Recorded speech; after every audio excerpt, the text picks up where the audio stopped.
Olá, meu nome é Dark Fonseca, eu atuo na área do show business desde 98.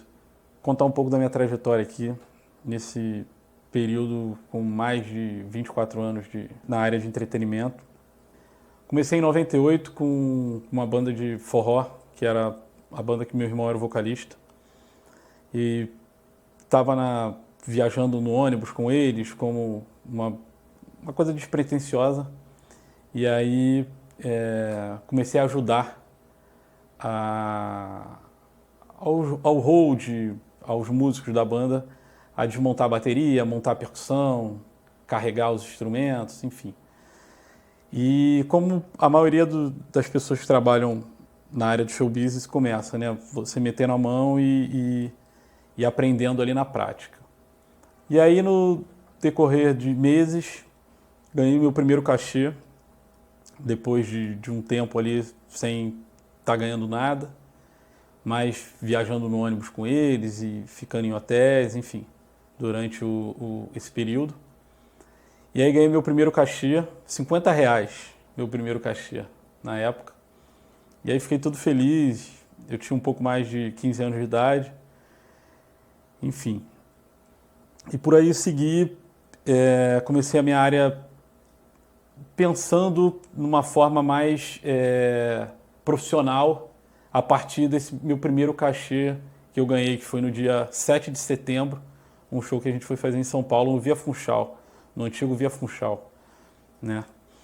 E aí, depois disso, continuei minha carreira ali na banda durante 6 anos e fui melhorando o meu cachê dentro da banda. E chegou um momento que eu me deparei com a situação que eu queria criar, ir para outros ares e seguir a minha carreira independente do que ela me proporcionava na hora financeiramente, né? E aí trabalhei com outras bandas, de Bob, assim que o Seu Jorge saiu do Farofa Carioca, fiz alguns shows com o Seu Jorge, isso meados de 2002. E em 2001, mais ou menos, 2001, fiz minha primeira viagem internacional com o Forró Sacana. Fomos para a Europa, depois fomos para os Estados Unidos, em 2001 e 2000. E aí segui mais ou menos em 2004, 2003, fui para uma banda chamada de Bob, continuando sendo hold. Na época tinha um cenário muito forte aqui de Bob, Forfã, Scratch, Strike. E aí eles faziam bastante show, né? Região de Rio, São Paulo, Espírito Santo, Belo Horizonte e alguns grandes festivais, como tinha na época o Ceará Music, né? Festival de Alegres, que eram os grandes festivais O Festival de Alegres era mais no interior do estado do Rio e Ceará Music era em Fortaleza, né? E aí, com isso, seguindo a minha trajetória lá no de Bob, fazendo, sim, os outros shows paralelos com Elza Soares nesse período, até chegou uma hora que eu fiz um DVD do Marcelo D2, né? Que o acústico MTV Marcelo D2, abri meu network para mais um outro tipo de profissionais, né? Que eu estava muito no segmento do forró, muito do segmento rodeado pelos amigos do meu irmão, os músicos do meu irmão, e abri meu network mais para essa galera do rap, do hip hop, e foi muito bom para mim, né, nesse período. O DVD, enfim, esse DVD foi um dos melhores DVDs que teve na MTV, elogiado aí pelos diretores da MTV, foi muito bacana. Em 2006, antes disso, eu fui chamado para fazer um DVD do Chico Buarque. Um amigo meu me indicou, que tinha trabalhado com Forró Sacana, me indicou. Fiz um DVD do Chico Buarque, muito importante também para mim. E aí, em 2006, meu amigo França, né, hold, ele era hold da Ana Carolina, conheci ele já desde 2002, que a gente já gravou DVDs antes. E aí ele me chamou para fazer parte da equipe da Ana Carolina. Na Ana Carolina eu percebi que foi um divisor de águas, assim, né? Porque já era uma gig muito estruturada de produção, de logística, tecnicamente, a gente viajava com todo o equipamento de som, né? E viajava com carreta, cenários enormes, equipe muito grande, né? A gente viajava com mais de 22 pessoas. E aí eu vi um outro cenário do show business, assim, que eu comecei a entender que a gente precisava de mais profissionais setorizados, né? Não só o produtor executivo tomando conta daquele monte de gente ali, né? Do músico, do artista, a parte técnica, né? De montagem de cenário, carpete no palco, enfim. Fazia mais a parte de cordas, né? De guitarra e baixo e bandolins e cavaquinho.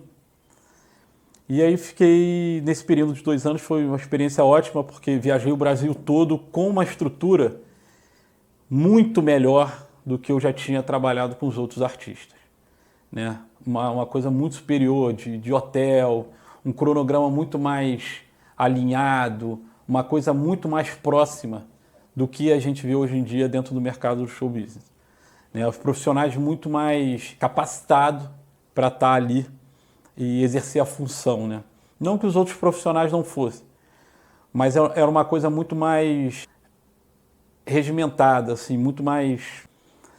E aí, nesse período de 2 anos, fui criando mais casca, mais bagagem, abri mais o meu network.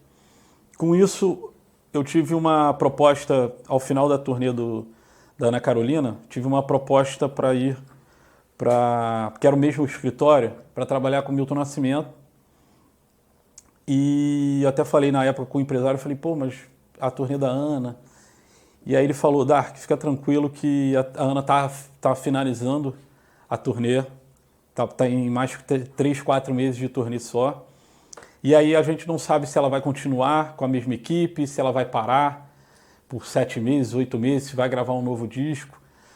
E aí a gente está te convidando para ir para o Milton Nascimento.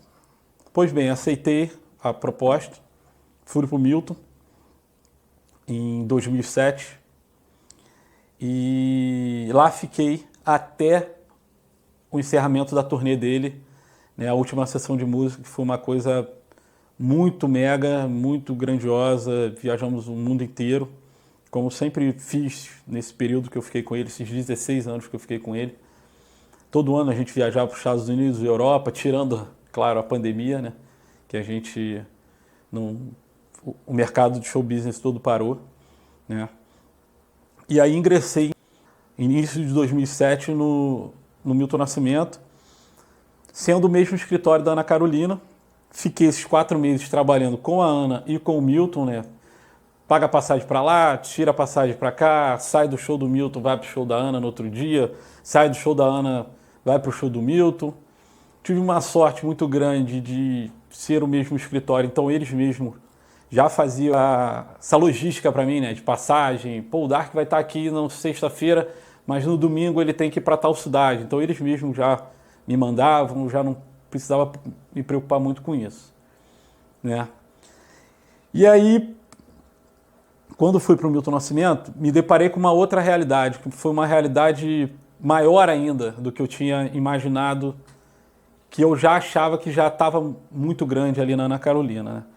Por quê? O Milton, além de ser um artista nacional grande, ele atua muito no campo internacional, né? Nomeado lá fora por vários nomes da música mundial e Berkeley e as faculdades de música, né? Do mundo inteiro. Fiz muita turnê internacional com ele e isso me deu uma bagagem internacional muito grande. Por mais que antes eu tinha ido com o Forró Sacana algumas vezes lá para fora esporadicamente, com o Milton eu viajei, né? Todo ano a gente ia para os Estados Unidos, todo ano a gente fazia a turnê na Europa.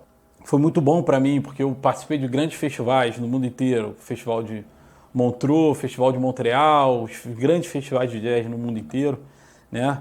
Na Espanha, em Portugal, em Londres, Dublin, em Oslo, fomos para Israel, Turquia, fui para o Japão, enfim. Então criei essa bagagem muito grande de entender como funcionava o show business, como funcionava tecnicamente toda essa parte de logística, de cronograma, de festivais internacionais, recebendo artistas do mundo inteiro, grandes, médios e pequenos.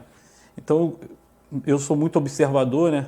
Então, eu comecei a já me atentar um pouco já para essa parte técnica, que eu nunca fiquei muito preso só na parte de hold, de montar instrumento, afinar guitarra, afinar bateria. Eu sempre queria um pouco mais, sempre queria entender mais, né? Muitos festivais desse lá fora, eu acabava a nossa passagem de som, eu ficava vendo as outras passagens de som lá, ficava no festival até o horário do meu show, não ia pro hotel, né? Ou ia pro hotel, tomava um banho rápido e voltava e ficava naquele backstage para entender como é que funcionava uma girada de palco de uma banda para outra, como os managers, né, das equipes, os guitar technique, né, que lá fora os holds são chamados de guitar technique, drum technique, né, como eles trabalhavam, a agilidade, o que eles pensavam, né, sempre na frente para atender o seu músico, o seu artista, né. Isso foi me dando uma bagagem muito grande internacional para esses festivais, né, e para eu absorver isso cada vez mais na minha área, né, que era de hold, mas eu, no meu subconsciente, já atentando aquilo para a parte de produção, e eu nem imaginava ainda ser produtor técnico. Eu tinha tentado uma época lá para o 2003, 2002, fui tentar ser técnico de som, fui trabalhar em estúdio, né, trabalhei 2 anos no Estúdio Floresta, né, e comecei a mexer em mesa, comecei a ver o que era periférico, rack, de corte de frequência, porque antigamente era tudo analógico, né? Não tinha as mesas digitais, então os racks de potência, de frequência, era tudo analógico, tudo externo, né? E aí eu trabalhei um pouco nessa área, né, dentro do estúdio, né? Nunca fui para fazer show externo, né? Sempre muito em estúdio.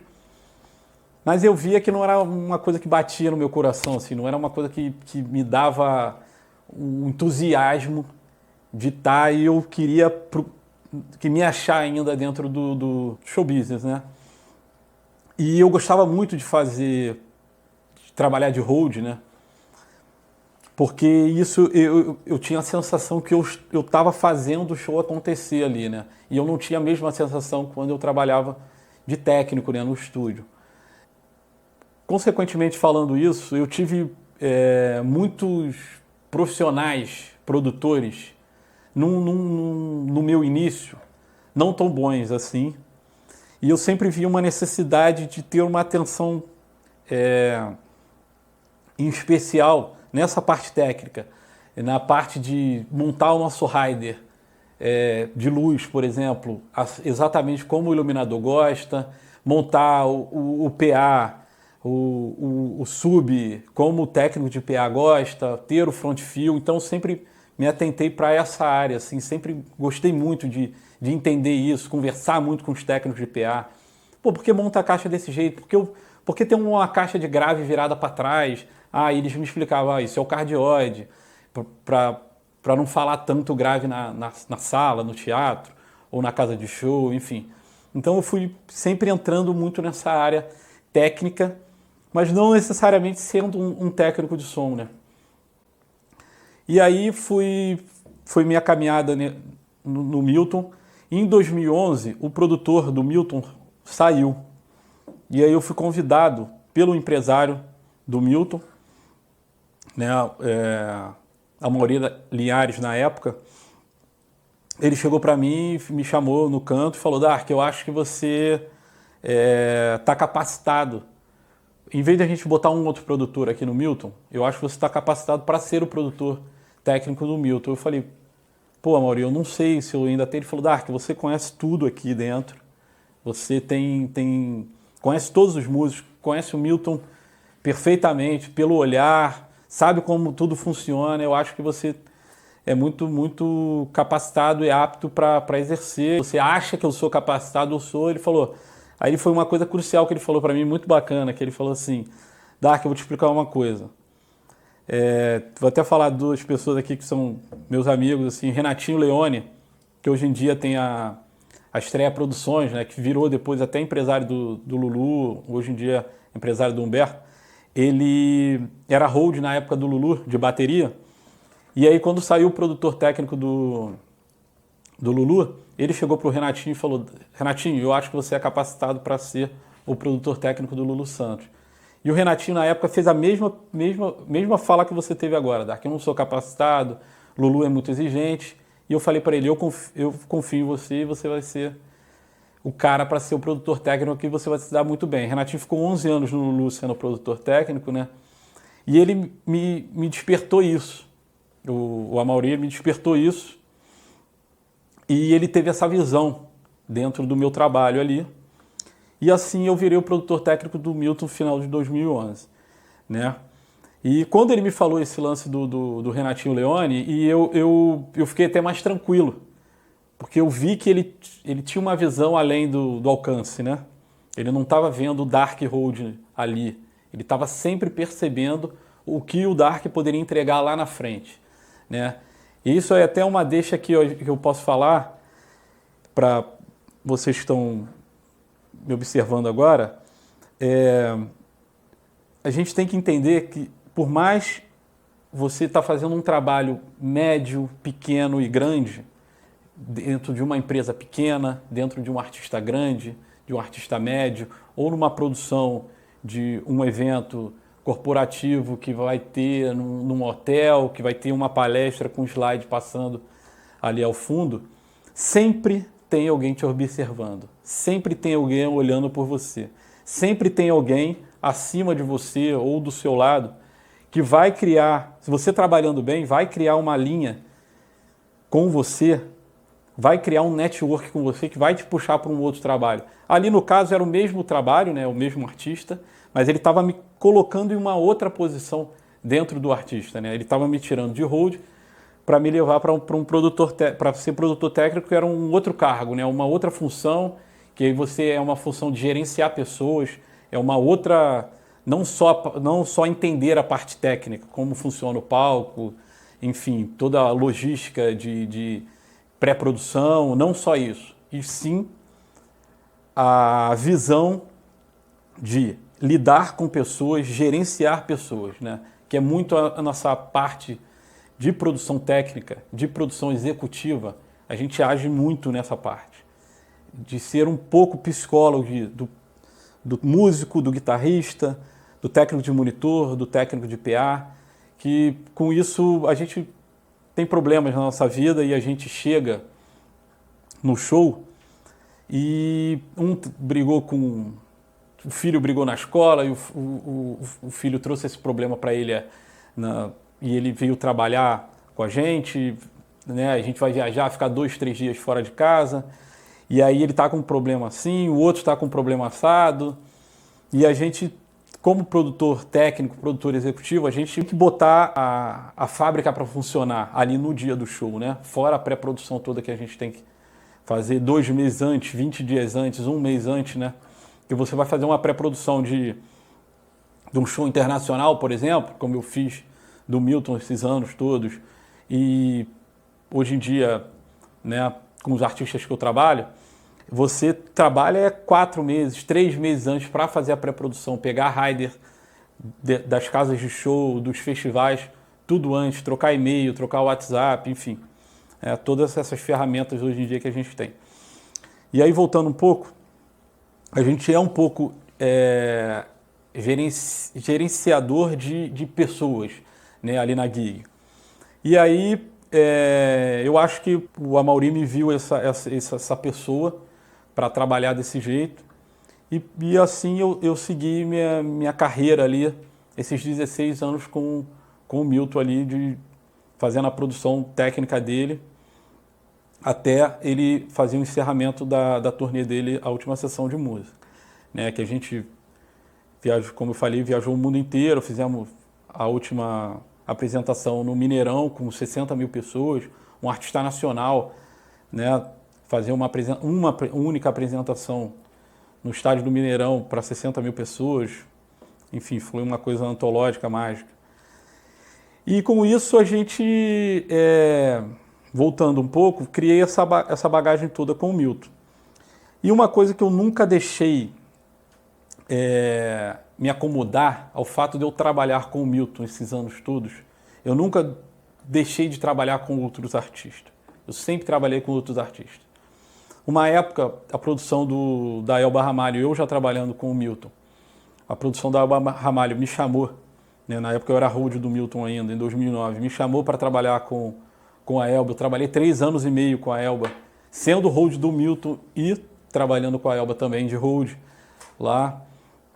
Depois saí da Elba, mesmo já sendo em 2011 produtor técnico do Milton, fui trabalhar com o Geraldo Azevedo de hold, para não ficar parado em casa. Eu nunca me acomodei, né? Eu nunca deixei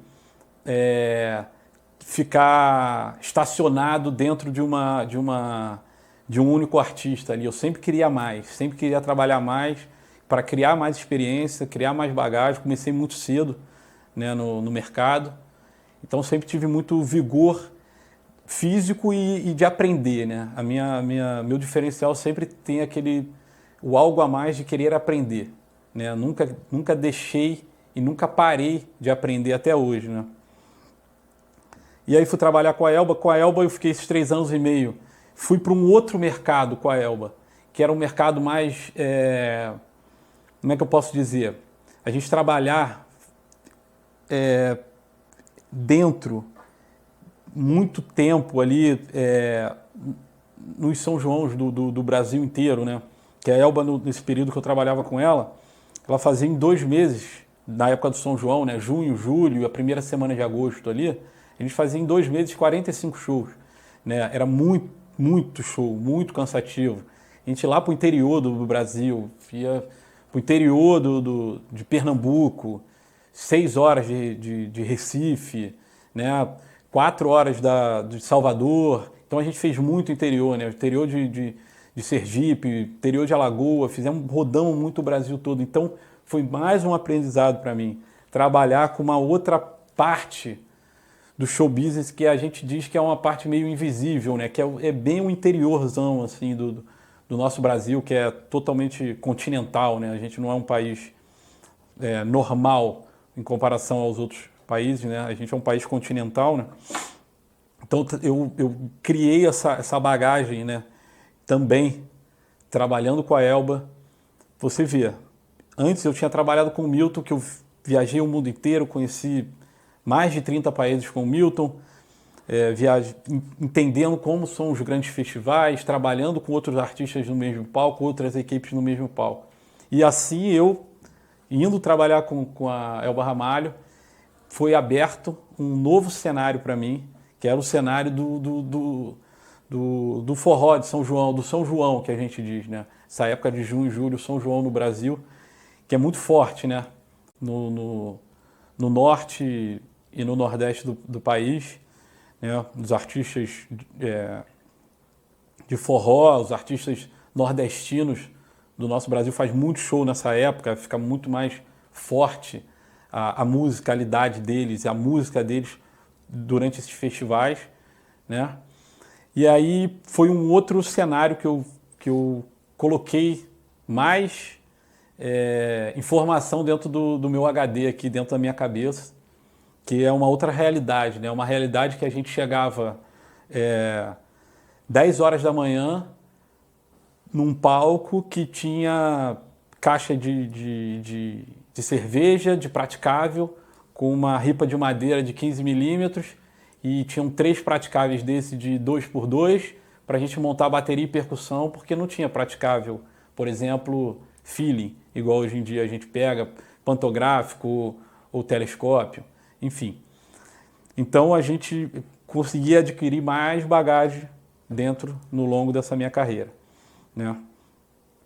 E aí trabalhei esses 3 anos com a Elba, continuei sempre com o Milton, nunca deixei de trabalhar com o Milton. Passado 1 ano, 2 anos e meio, fui trabalhar com o Geraldo Azevedo, né? Trabalhei mais 1 ano e 7 meses com o Geraldo Azevedo, que também é mais uma, na verdade, é a mesma área da Elba Ramalho atuante, né? Da música, né? Fazia os grandes festivais no Nordeste, Forró Caju, São João e Salvador, né? Em Recife, Maranhão, Belém, Macapá, Marabá, né? Com a Elba a gente também, e com o Geraldo também, eles têm na época do carnaval, diferentemente do Rio de Janeiro, né? São Paulo, que são os blocos de carnaval de rua, né? Tem a Sapucaí, tem o AMB em São Paulo, que tem os camarotes, muito show de samba e pagode, né? Lá eles têm o Carnaval de Recife, que é muito forte, né? Tem o Marco Zero, né? Que é um palco principal que a gente fazia os shows no Carnaval de Recife, que iam artistas do Brasil inteiro e todos os gêneros, né? Eu já fui até com o Milton 2 vezes fazer o Marco Zero no Carnaval, por exemplo, né? O Milton, uma das vezes, fez até a abertura com Naná Vasconcelos, com as Nações de Maracatu, com Naná Vasconcelos. E também é muito forte também os artistas nordestinos, né?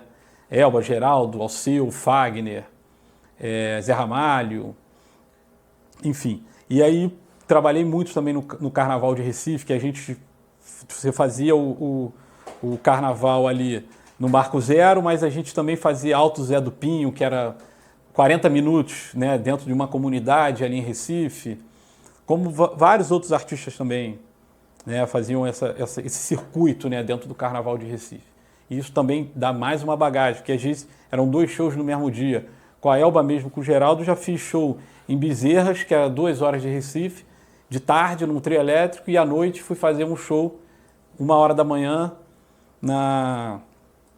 no centro de Recife, por exemplo, né? Então a gente vai criando aquela estrada, né? Aquela casca que a gente diz, né?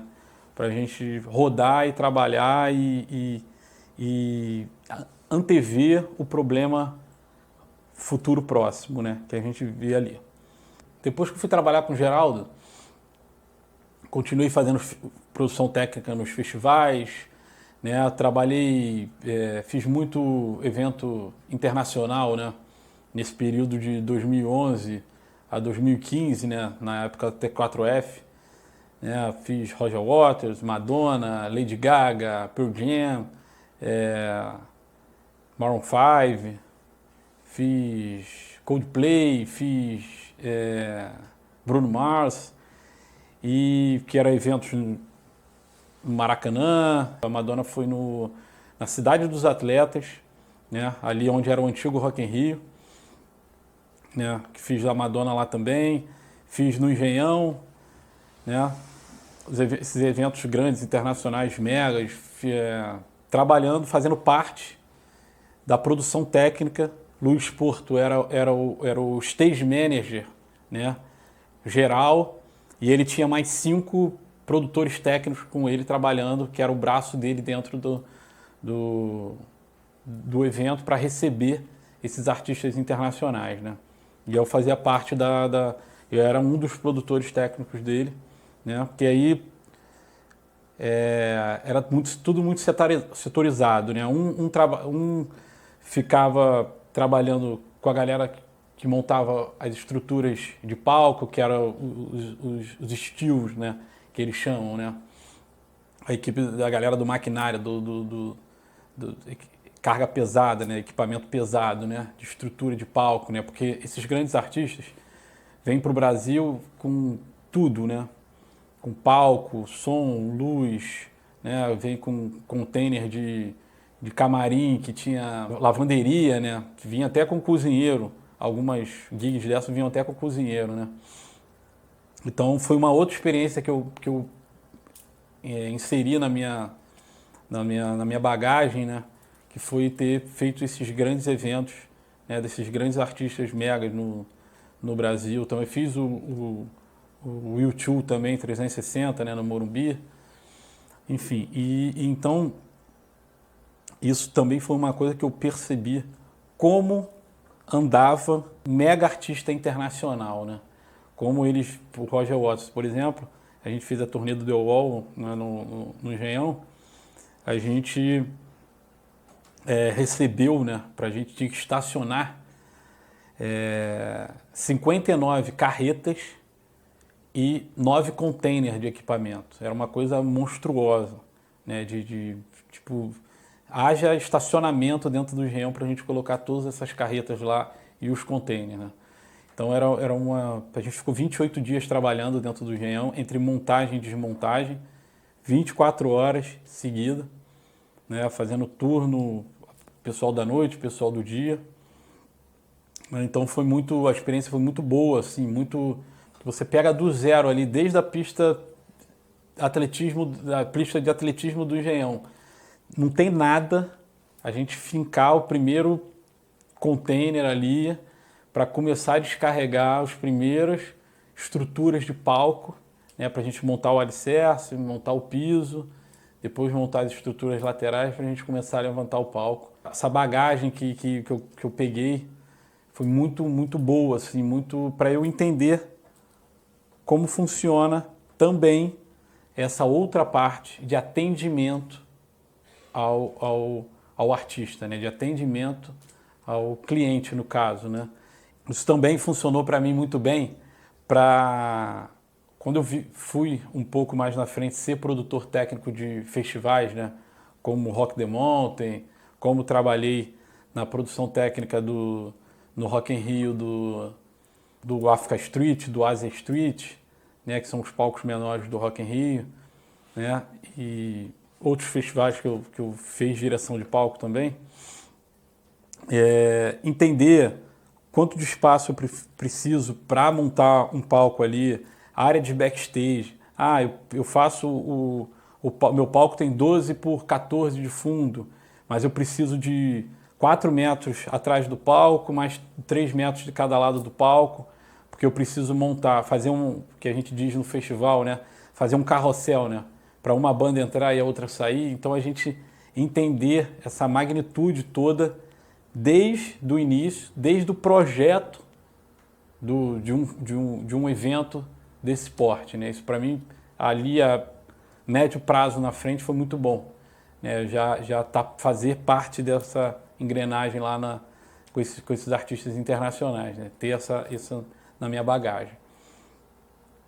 E aí, chegando mais ou menos 2015, o Milton Nascimento teve um ano sabático dele, e ficou parado durante 1 ano e 5 meses. E aí eu fui chamado para tapar um buraco no Lulu Santos. Eu nem estava mais trabalhando de hold, mas aí um grande amigo meu, Rafael Puga, me chamou para tapar ele estava fazendo a produção executiva do Lulu Santos. E aí o hold saiu e eu fui chamado ali em cima da hora, no segundo show da turnê, para tapar um buraco do Lulu e fazer uma holdagem lá. Nem estava trabalhando muito de hold, mas eu queria encarar essa experiência de trabalhar com o Lulu Santos, que é um artista que ele te puxa até você ter uma entrega máxima da onde você consegue, né, tecnicamente, profissionalmente. Então ele te traz esses 120% aí.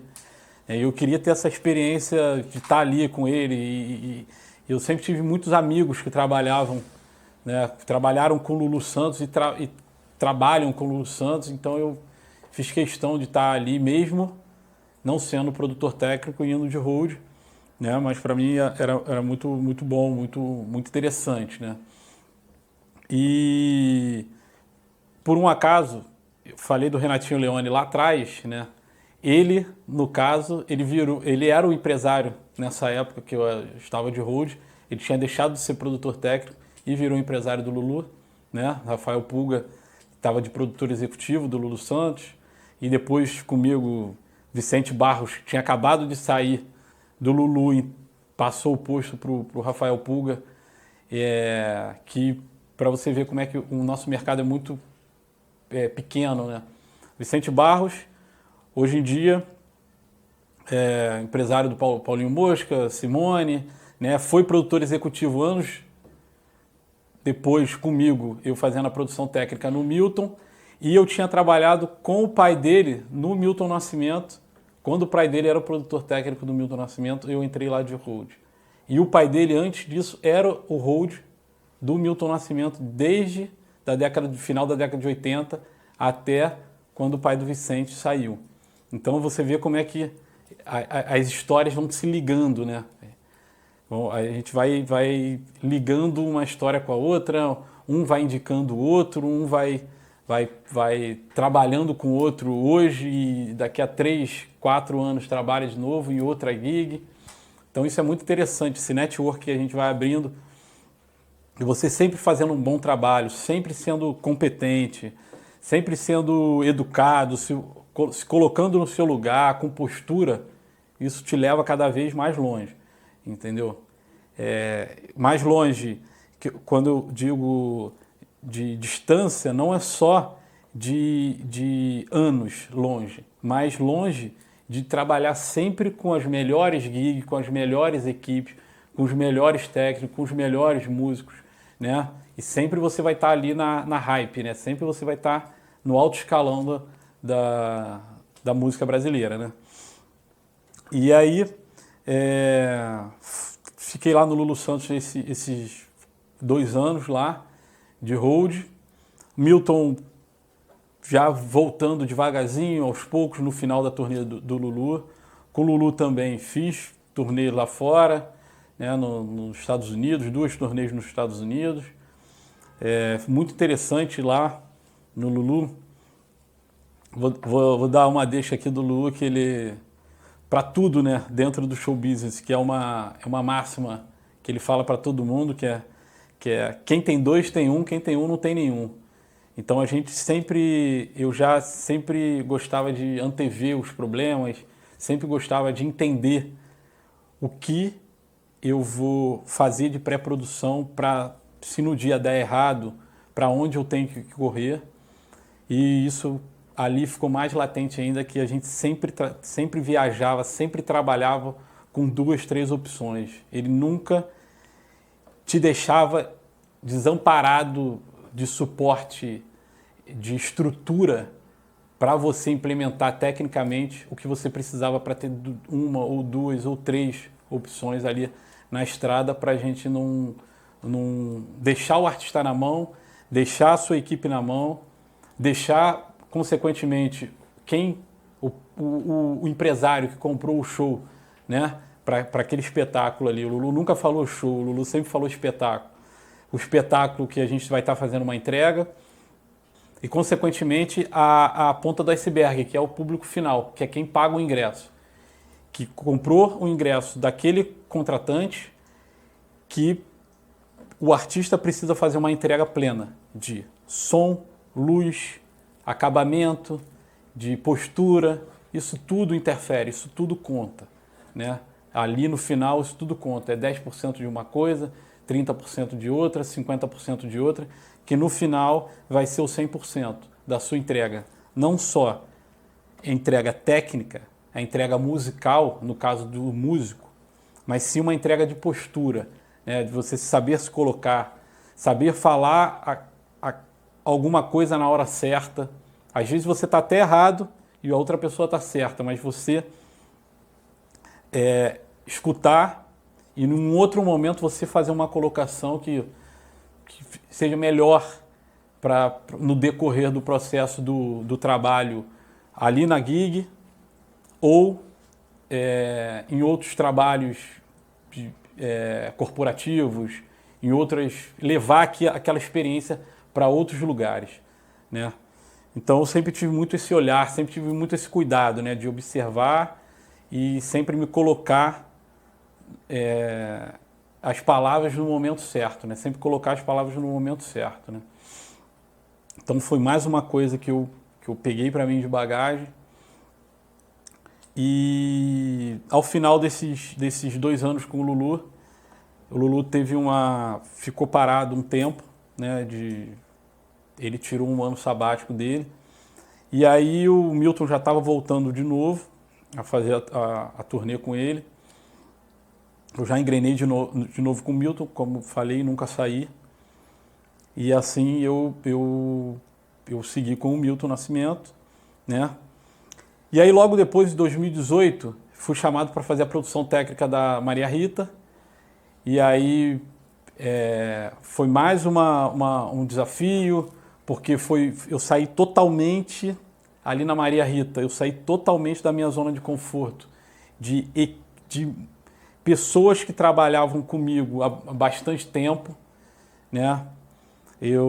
Eram músicos que eu já conhecia de outros trabalhos, mas a equipe não conhecia tanto.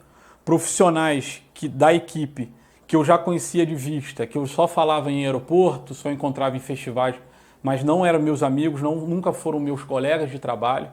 Então isso me tirou de uma zona de conforto que eu sempre trabalhei com muita gente em volta de mim que eram meus conhecidos, que me davam, eu tinha um porto seguro, tanto tecnicamente como pessoalmente, entendeu?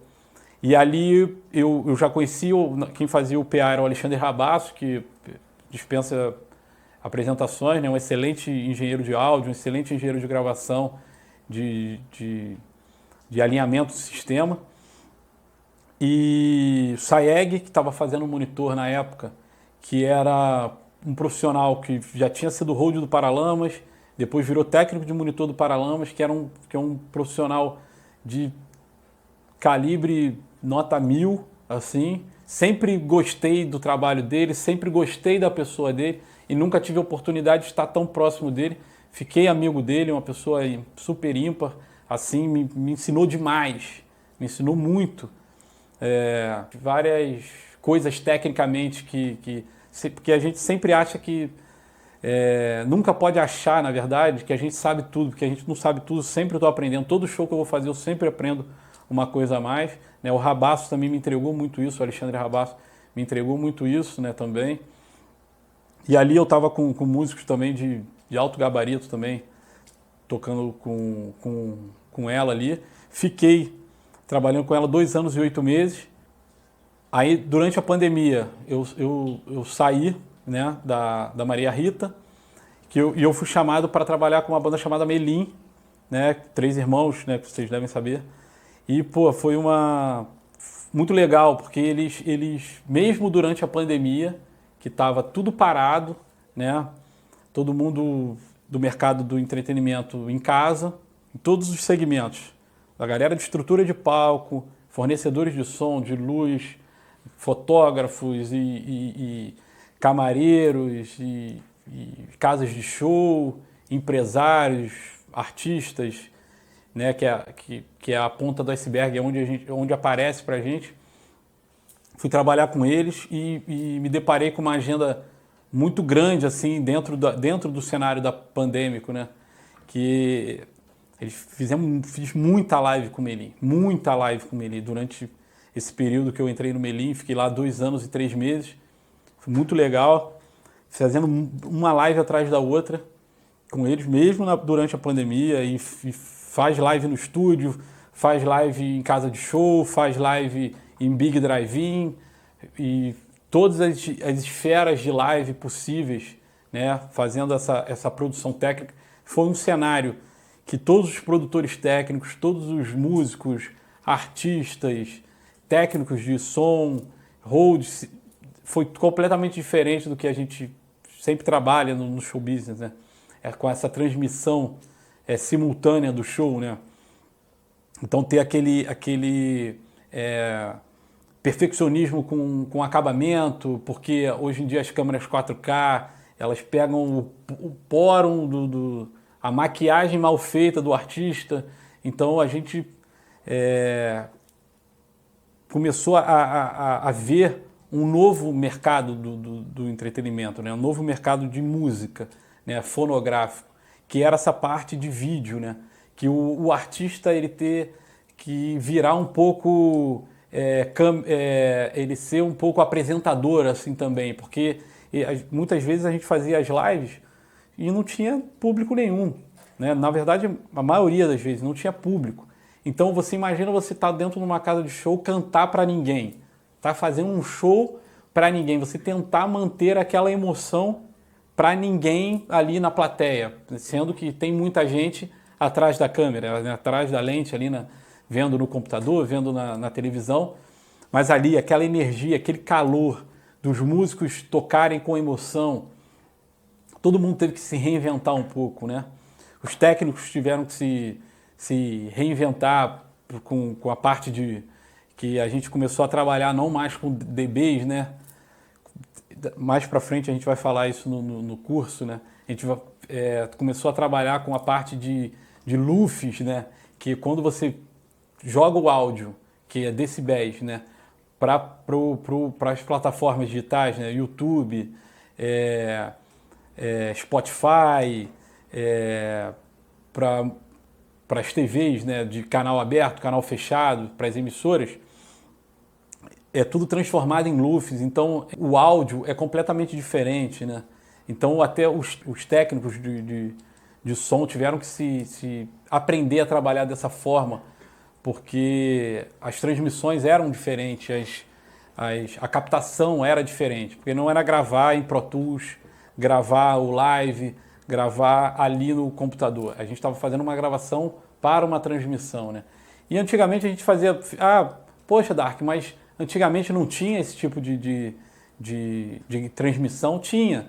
A gente fazia um especial da Multishow, por exemplo, né?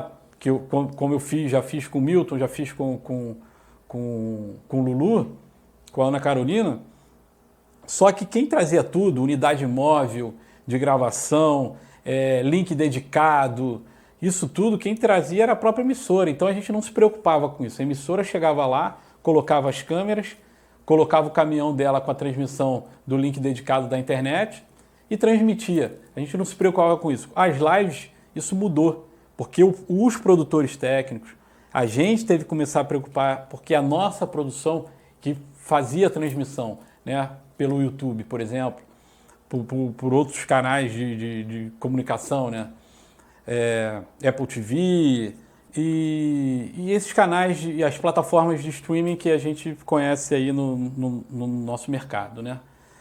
Então, mudou muito o cenário pós-pandemia e durante a pandemia, porque a gente teve que aprender uma nova forma de trabalhar, né? De cada um na sua área. O artista de se comunicar com, teoricamente, ninguém ali, né, aquele calor humano do público, os músicos continuarem tocando, o player deles continuarem tocando com uma emoção, passando a emoção e não só tecnicamente, passando aquela emoção, tocando para ninguém, né, no caso, e as equipes com acabamento, fechamento, cenário, né, uma luz, e os iluminadores tiveram que mudar a forma de trabalhar a intensidade de luz, né? Dos movies, dos spots, das par LED, das ribaltas, o que funcionava no cenário, a luz de frente, que normalmente a gente sempre usou muito elipse, Fresnel, e aí a gente começou a usar Kobe, começou a usar uma outra forma, uma outra linguagem de luz para fazer uma luz para a câmera e não uma luz para um show ao vivo, né? Os movimentos, obviamente, eram parecidos ou iguais, mas a intensidade da luz mudou, né? O dimmer da luz era muito mais baixo, porque na televisão, no computador, no celular, estourava, né? Então todo mundo teve que se reinventar um pouco. Depois da pandemia, foram-se criados 1000 cursos, todo mundo começou a ver um outro cenário do mercado do fonograma, né? Do entretenimento, do show business, que era a venda de cursos. E eu senti muito a necessidade, né? Eu sou professor há algum tempo, já formei mais de 700 alunos e tive mais de 30 cursos online que eu fiz durante a pandemia e depois da pandemia. E eu vi muito a necessidade de profissionais capacitados na área do show business pós-pandemia. Muita gente parou de trabalhar na área, percebi que a nossa demanda aumentou demais